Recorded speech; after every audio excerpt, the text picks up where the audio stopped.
Guys, good morning. સ્વાગત છે તમારું મારા આજના નવા ફ્રેશ વ્લોગમાં. ગાઈઝ, તો સવાર થઈ ગઈ છે અને સવારમાં બધા ઉઠી ગયા છીએ. તો આશા રાખું છું કે તમે બધા સ્વસ્થ હશો, મસ્ત હશો, પોતપોતાની જિંદગીમાં વ્યસ્ત હશો. તો ચલો, સવાર થઈ ગઈ છે અને બધાને કહી દઈએ good morning. Good morning. Good morning. Vrinda good morning. Good morning. પ્રવે ગુડ મોર્નિંગ. તો ગાઈઝ, બધાને કહી દીધું ગુડ મોર્નિંગ. અને જો આજે તો સરસ મજાનો તડકો છે બહાર, તો પણ હવે થોડાક જ ટાઈમમાં ઠંડુ ગરમ રહેવાનું ચાલુ થઈ જવાનું છે. આજે તો સર 25 ડિગ્રી એવું બતાવશે, પણ ફીલ લાઈક 16 ડિગ્રી છે. તો હવે થોડાક જ ટાઈમમાં જે સ્કૂલો ખુલશે ને એવામાં ઠંડુ થઈ જશે. તો 5 ડિગ્રી રહેવાનું સ્ટાર્ટ થઈ જવાનું છે પછી. તો બસ થોડો તડકો નીકળે છે તો થોડા તડકાની મોજ માણી લઈએ અત્યારે હાલ. તો જો ઉઠ્યા ને એવા જ છોકરો તો તડકામાં બહાર આવી જશે અહીંયા આગળ રમવા માટે. તો જો અત્યારે સવારમાં બની રહ્યો છે ઉપમા, દૂધ, ચા, અને અહીંયા મેં છે ને બીન્સ કાપવા માટે મૂક્યા છે. તો ગાઈસ, બધા એવું કહેશે કે બહુ કુકરનો ઉપયોગ ના કરો ને એટલું સારું, એટલે આજે આપણે છે ને કાલે વહેલા પલાળી રાખ્યા હતા અને આજે છે ને આ રીતના જ ચડવા માટે મૂકી દીધા છે. જો ગાઈસ, આપણો મસ્ત મજાનો ઉપમા બનીને રેડી થઈ ગયો છે. તો જો કોઈને રેસીપી જોઈતી હોય તો કહેજો, તો હું આપીશ તમને. ચાલો ગાઈસ, ચા નાસ્તો કરવા બેસી ગયા અમે. તો સવારમાં ગરમા ગરમ ઉપમા અને ચા. અહીંયા રૂહીએ બેસી જઈશે નહીં રૂહી? હા, ઉપમામાંથી ઢોસો બની ગયો નહીં કોઈ. તો જો એનો ઉપમા અહીંયા આગળ રૂંદા ખાવા બેસીશ. આવતો રહે હેડ ખાવા માટે. આવી જા જલ્દી, અહીંયા આવતો રહે. Exactly 10 o'clock. અલ્યા, બધો ગોળો થઈ જશે કશું હવારમાં. ઓય, લાફિંગ શો ચાલી રહ્યો છે અમારા ઘરમાં. જો તું યોગા કરું છું લી? આ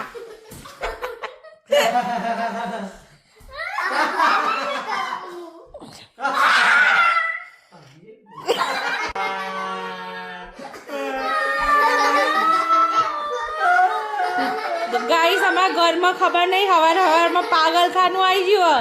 ઘડીકમાં હસે છે, ઘડીકમાં રોવે છે.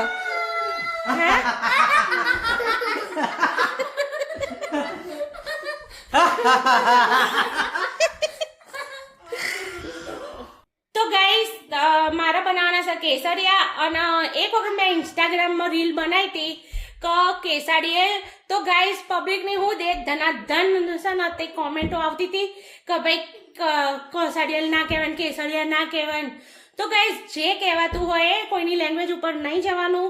પણ હા, હું આજે તો સાચી જ રેસીપી કેસરિયા જ બનાવવાની છું. તો ચલો તમને બતાવું હું કઈ રીતે બનાવું છું. તો જો અહીંયા આગળ મેં છે ને કાલે બીન્સ પલાળીને મૂક્યા હતા. તો સવારમાં ચા બનાવતા આપણે બાફી લીધા છે. એ પણ આ કઢાઈમાં બાફ્યા છે.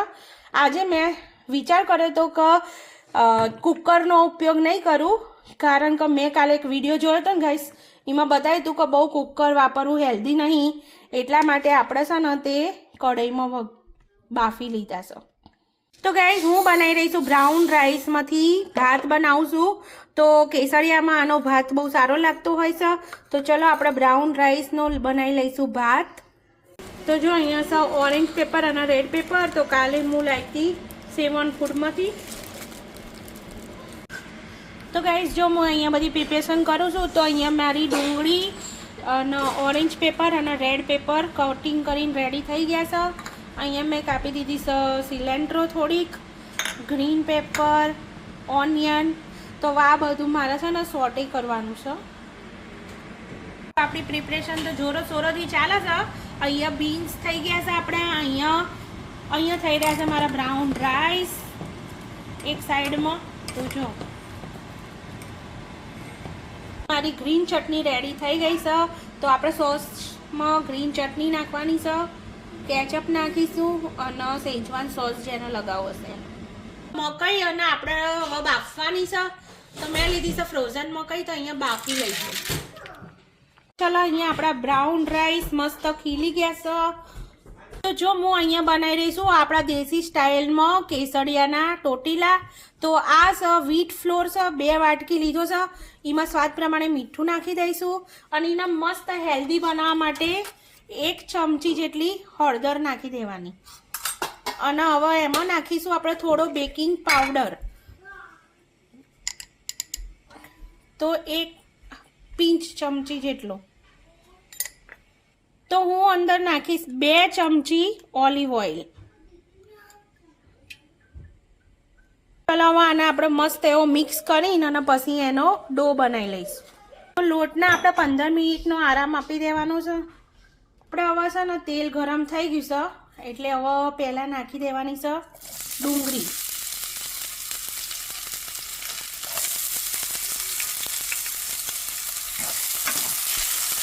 આપણે નાખી દઈશું બેલ પેપર 2 પ્રકારના અને પછી આને મસ્ત સોટે કરી લેવાનું.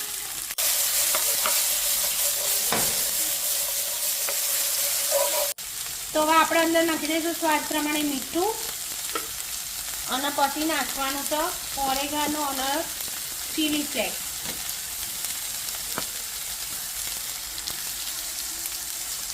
હવે નાખી દીધો ઓરેગાનો. હવે નાખીશું ચીલી ફ્લેક્સ અને બ્લેક પેપર. તો ગાઈસ જો અહીંયા આપણો મસ્ત ચકાચક ટોટીલા બનીને રેડી થઈ ગયો છે. જુઓ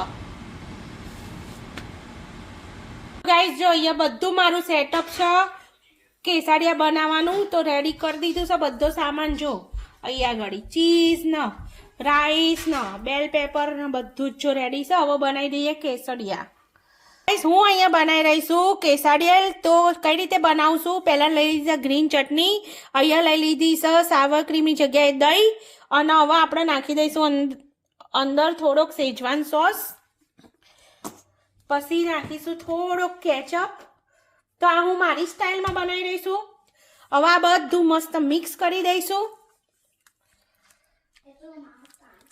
આ બધું મસ્ત મિક્સ કર્યા પછી હવે અંદર નાખી દઈશું આપણે રાઈસ. તો મેં બ્રાઉન રાઈસ લીધો છે, તમારે જે લેવો હોય લઈ શકો છો. અંદર નાખીશું આપણે બીન્સ. પછી અહીંયા મેં જો બેલ પેપર સોટે કરીને રાખ્યા હતા એ મૂકી દઈશું. હવે અંદર નાખીશું ડુંગળી અને ગ્રીન પેપર. થોડા કોર્ન નાખી દઈશું. અંદર નાખીશું સિલેન્ટ્રો અને ભરપૂર ચીઝ.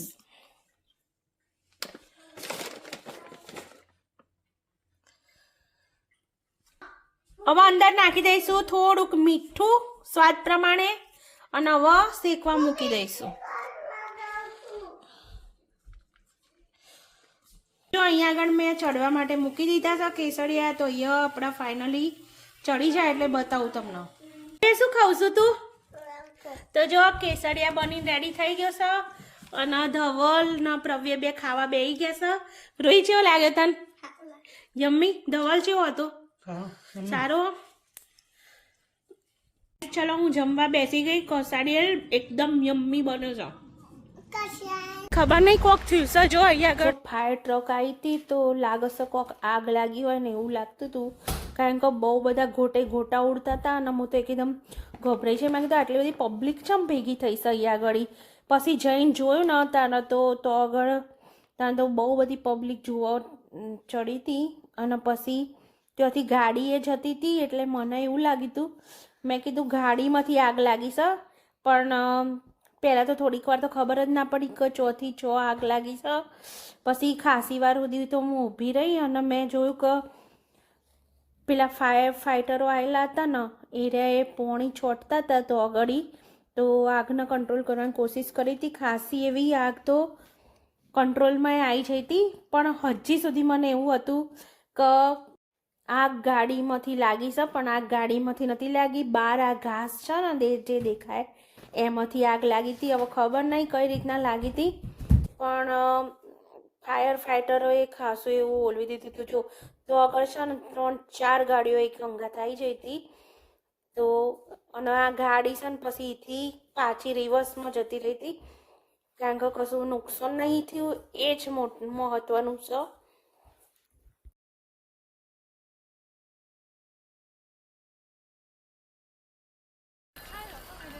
તો જો પેલું રહ્યું અહીંયા આગ લાગેલી.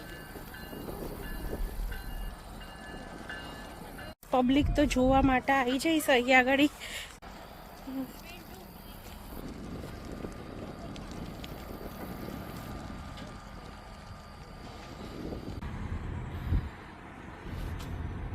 ગાઈસ જો હજુ તો છે ને તે આગ ઓલવવાની કોશિશ ચાલી જ રહી છે.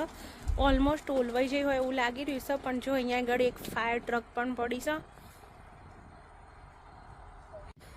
તો ગાઈસ પહેલાં તો છે ને મને એવું લાગ્યું હતું જ્યારે આગ લાગી ને ત્યારે તો મારા જોડે ના ફોન હતો કે ના કશું જ. તો હું જોવા ગઈ પહેલાં તો મને પાછળ ફાયર ટ્રકનો અવાજ સંભળાયો તો મને લાગ્યું કે આ તો ચોક બોલતી હશે, પણ એકદમ જ્યારે આટલામાં જ આમ ધુમાડા આવવા માંડ્યા હતા અને એકદમ બહુ અવાજ આવવા માંડ્યો તો ફાયર ટ્રકોનો 3-4 આવી ગઈ હતી અહીંયા આગળ. તો જ્યારે હું જોવા ગઈ ને ત્યારે તો અમારે અહીંયા રેલવે છે, તો રેલવેમાં ગાડીએ જતી હતી અને આગ પણ લાગેલી હતી, બધી પબ્લિક જોવા ઊભી રહેલી હતી.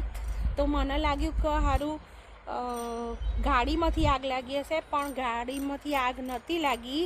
કે થેન્ક ગોડ કશું નુકસાન નહીં થયું અને ફાયર ફાઇટરોએ આગ પણ મસ્ત એવી ઓલવી દીધી હતી. અને હજી જો તો આગળ છે ને આગ ઓલવાની કોશિશ ચાલી જ રહી છે. તો અહીંયા ફાયર ટ્રક પણ પડેલી છે જો. ચલો ગાઈસ અમે બેસી ગયા છીએ જમવા માટે. તો ડિનરમાં સાજે ઢેબરા અને ચા. પ્રાવ્યા શું ખાવશું તું? ઢેબલું અને અહીંયા રૂંદા છે. રૂંદા શું ખાવું છું? અને રૂહી ખાઈ લીધું છે. ઢેબલું ખાઉં છું. ખાઈ લેડા.